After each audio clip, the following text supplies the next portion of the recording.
우리는 살아가면서 다양한 선택을 해야 합니다. 어떤 관계를 유지할 것인지, 어떻게 돈을 관리할 것인지, 어떤 마음가짐으로 인생을 살아갈 것인지, 그때마다 우리는 고민합니다. 어떻게 하면 더 나은 인생을 살 수 있을까? 그럴 때 우리는 과거의 위대한 인물들에게서 답을 찾을 수 있습니다. 역사 속 위대한 사람들은 우리와 같은 고민을 했고 수많은 시행착오를 거치면서 중요한 교훈을 남겼습니다. 이들은 단순히 성공한 사람들이 아니라 삶과 인간관계, 세상을 바라보는 깊은 지혜를 가졌던 인물들입니다. 오늘 우리는 공자, 노자, 세종대왕, 나폴레옹, 아리스토텔레스 등 동서양의 위대한 인물들이 남긴 명언과 함께 그들이 직접 보여준 삶의 철학을 통해 인생을 살아가는 지혜를 배워보려고 합니다. 단순히 명언을 소개하는 것이 아니라 그 명언이 실제로 어떻게 적용되었고 우리 삶에 어떻게 활용할 수 있는지 깊이 있게 살펴보겠습니다. 1점. 배우고 때때로 익히면 기쁘지 아니한가? 배움의 기쁨과 인생의 의미. 공자는 배우고 때때로 익히면 기쁘지 아니한가? 라고 말했습니다. 이 문장은 단순히 학문을 공부하는 것만을 뜻하는 것이 아닙니다. 그가 강조한 것은 배움이라는 과정 자체가 인생을 더욱 가치 있고 기쁘게 만든다는 것입니다. 우리는 흔히 배움을 학교에서의 공부나 직장에서 필요한 기술 습득으로 한정합니다. 젊었을 때는 직업을 위해 배워야 한다고 생각하고 사회에서 인정받기 위해 배운다고 여깁니다. 하지만 인생의 후반기로 접어들면서 우리는 자주 이런 생각을 하게 됩니다. 이제 배울 것도 없지 않은가? 새로운 것을 배운다고 해서 내 인생이 달라질까? 이 나이에 뭘 더 배운다고 의미가 있겠어? 이런 생각 때문에 많은 사람들이 배움을 멈추고 그냥 하루하루를 보내게 됩니다. 하지만 공자는 배움이 단순한 지식 습득이 아니라 삶을 살아가는 방식 그 자체라고 이야기합니다. 배움을 멈춘다는 것은 곧 새로운 경험을 멈추고 성장을 멈추는 것과 같습니다. 사례 1. 75세에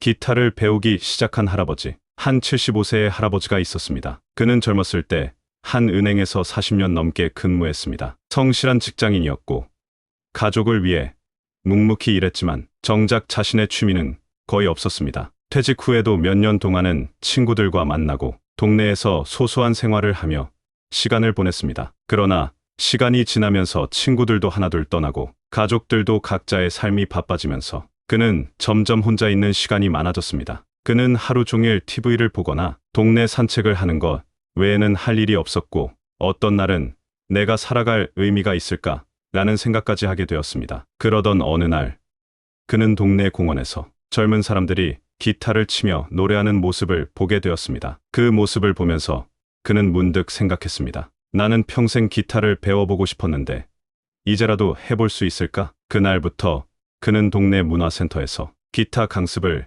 듣기 시작했습니다. 처음에는 손가락이 굳어서 코드를 잡는 것도 어려웠고 기억력이 예전 같지 않아 곡 하나를 익히는데 한참이 걸렸습니다. 하지만 그는 매일 조금씩 연습했고 서서히 간단한 곡들을 연주할 수 있게 되었습니다. 몇 개월 후 그는 손주 앞에서 처음으로 기타 연주를 들려주었습니다. 손주는 놀라며 이렇게 말했습니다. 할아버지, 정말 멋져요.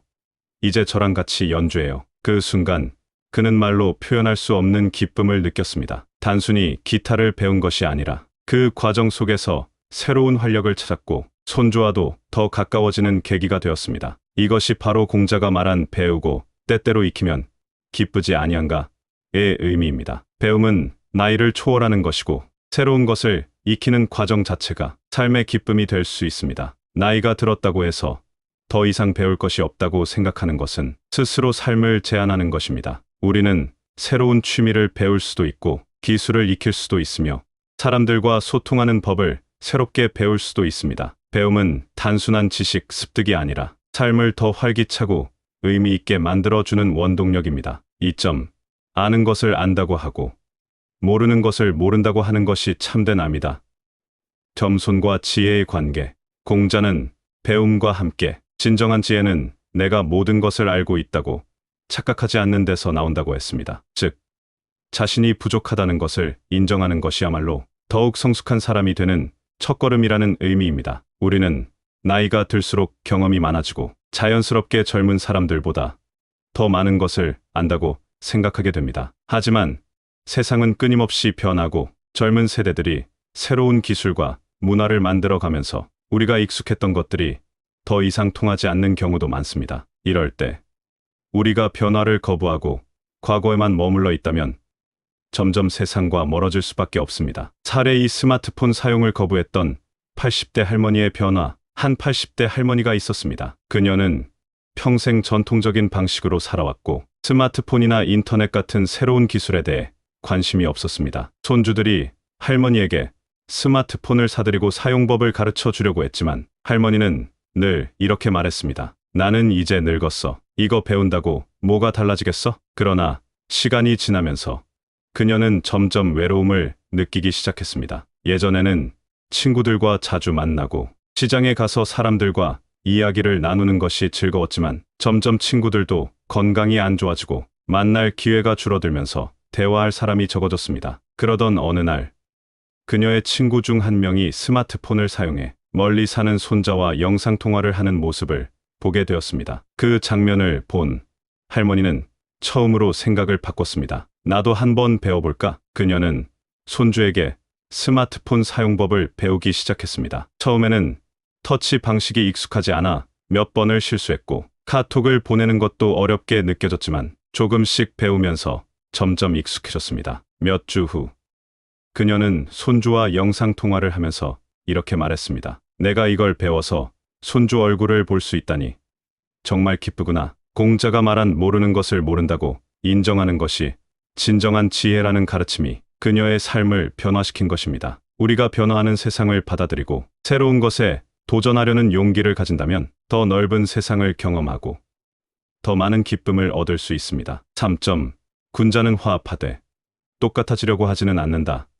인간관계의 지혜. 공자는 인간관계에 대해 매우 중요한 가르침을 남겼습니다. 그는 이렇게 말했습니다. 군자는 화합하되 똑같아지려고 하지는 않는다. 이 말의 뜻은 진정으로 지혜로운 사람은 다른 사람들과 조화를 이루지만 자신을 억지로 바꾸어가며 똑같아지려 하지 않는다는 것입니다. 우리는 살면서 종종 이런 고민을 합니다. 자녀들과의 관계가 예전 같지 않다. 손주들이 나를 이해하지 못하는 것 같다. 친구들과도 생각이 다르면 자꾸 부딪히게 된다. 나이가 들면 세대 차이가 커지면서 사람들과의 관계에서 거리감이 느껴질 때가 많아집니다. 특히 가족 간의 관계에서 그런 경험이 더 많아집니다. 우리는 자녀들이 자신을 자주 찾아오길 바라지만 그들은 각자의 삶이 바쁘고 손주들은 스마트폰에 집중하느라 대화가 줄어듭니다. 이럴 때 공자의 가르침을 떠올려야 합니다. 조화를 이루되 똑같아지려고 하지 마라. 즉, 서로를 이해하면서도 각자의 차이를 인정하는 것이 중요하다는 뜻입니다. 사례 1. 아들과의 갈등을 해결한 70대 아버지. 한 70대 아버지가 있었습니다. 그는 젊었을 때부터 자수성가하여 열심히 일했고 가족을 위해 헌신하는 것이 인생에서 가장 중요한 가치라고 생각했습니다. 그는 자녀들도 자신처럼 성실하게 살아가기를 바랐습니다. 하지만 그의 아들은 전통적인 직장 생활을 거부하고 창업을 하겠다며 안정적인 직업을 포기했습니다. 처음에는 아버지가 크게 실망했습니다. 나는 가족을 위해 이렇게 희생하며 살았는데 내 아들은 왜 이렇게 이기적으로 행동하는 걸까? 그는 아들에게 계속 충고를 했습니다. 창업보다는 안정적인 직장을 가지는 게 더 중요해. 너는 가족을 부양해야 하잖아. 그러나 아들은 반대로 생각했습니다. 아버지는 시대가 바뀐 걸 모르고 계셔. 이제는 꼭 정규직이 아니어도 성공할 수 있어. 이렇게 서로 다른 생각을 가지고 있다 보니 대화할 때마다 갈등이 생겼고 결국 두 사람은 점점 소원해지기 시작했습니다. 그러던 어느 날 아버지는 공자의 가르침을 떠올렸습니다. 군자는 화합하되 똑같아지려고 하지 않는다. 그는 곰곰이 생각해 보았습니다. 아들이 나처럼 살지 않는다고 해서 그것이 잘못된 것일까? 나는 내 방식대로 살아왔지만 아들은 아들만의 방식으로 살 권리가 있지 않은가? 그날 저녁 그는 아들과의 대화에서 이런 말을 했습니다. 나는 내가 내 생각과 다르게 행동하는 것이 불안했어. 하지만 이제 보니 너는 내 나름대로 열심히 살고 있더구나. 내 방식이 맞다고 강요하지는 않을게. 대신 내가 힘들 때는 언제든지 나에게 이야기해라. 이 말을 들은 아들은 처음으로 아버지에게 마음을 열었습니다. 아버지, 저도 아버지를 이해해요. 제가 너무 무조건적으로 반대했던 것 같아요. 그 후 두 사람의 관계는 훨씬 부드러워졌고 아들은 아버지에게 창업에 대한 고민을 털어놓으며 더욱 가까운 사이가 되었습니다. 이것이 바로 공자가 말한 인간관계의 지혜입니다. 조화를 이루되 상대방과 똑같아지려고 강요하지 말라. 우리는 가족과 친구, 주변 사람들과 생각이 다를 수 있습니다. 하지만 중요한 것은 서로의 차이를 인정하고 존중하는 것입니다. 사례 두 시어머니와 며느리 관계를 개선한 68세 여성. 또 다른 사례를 들어보겠습니다. 한 68세 여성은 며느리와의 관계에서 어려움을 겪고 있었습니다. 그녀는 전통적인 방식으로 살아왔기 때문에 며느리가 가사 일을 적게 하는 것을 이해하지 못했습니다. 나는 시어머니를 모시고 살면서도 집안일을 다 했는데 우리 며느리는 왜 이렇게 손을 안 대는 거지? 며느리와의 갈등이 점점 깊어지면서 관계가 점점 멀어졌습니다. 그러던 어느 날 그녀는 친구와 대화를 나누다 공자의 가르침을 듣게 되었습니다. 군자는 화합하되 똑같아지려고 하지 않는다. 그녀는 생각해 보았습니다. 내 며느리는 나와 다른 세대를 살고 있다. 내가 했던 방식이 정답일 필요는 없잖아.